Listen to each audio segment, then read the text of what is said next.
See, I believe this with all my heart, that it is impossible to overcome sin without God giving us his grace, which is his power.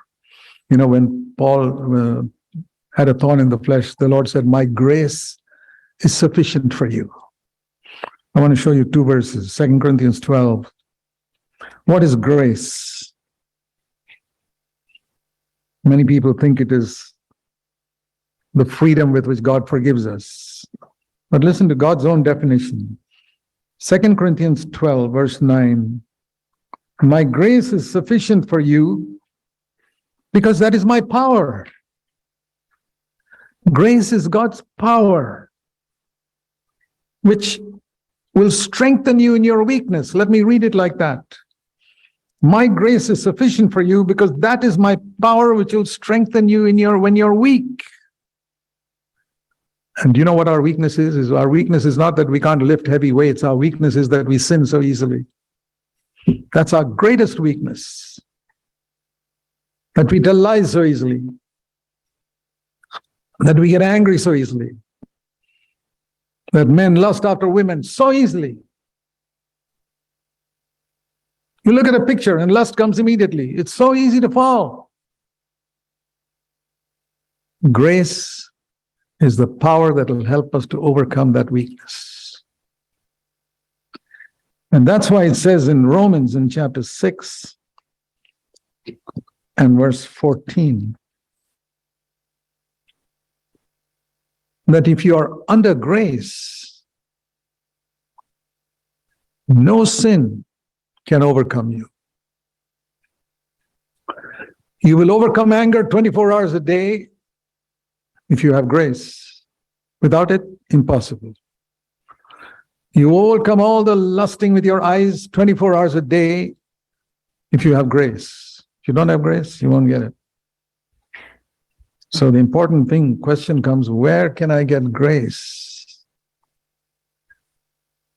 You remember the foolish virgins. The lamp was not burning.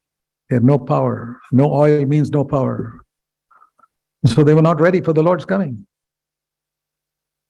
The wise virgins had their lamps burning.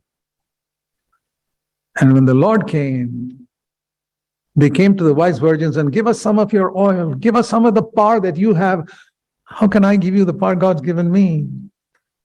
The wise virgins told the foolish ones, go to the place where you can get it. And then they went. It was too late. That's not the time to go to seek to overcome sin after Christ has come back. And by the time they came back, the door was shut. Do you know the meaning of that story? Now is the time to go and get the oil, the power of the Holy Spirit. How to get it? How to get this grace? It's very simple. 1 Peter 5 and verse 5. The door is always open for anybody who wants to get grace. God gives his grace to the humble.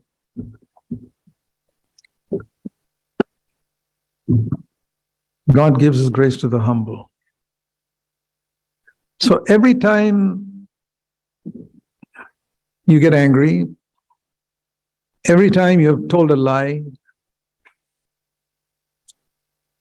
every time you do something evil, you have to say to yourself, I did not get grace. And however humble I may think I am, God doesn't think so. However humble I think I am, God does not think so. He refused to give you grace. The door is shut.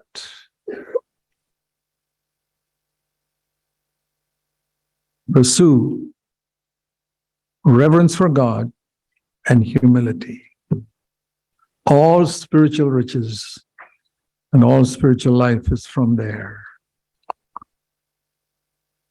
Recognize how much God has forgiven us and be grateful.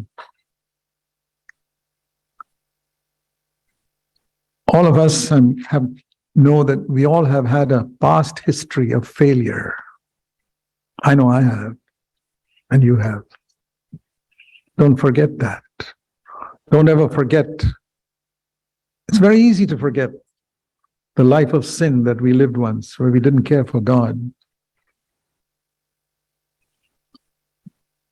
I was recently looking at a song we used to sing in the old days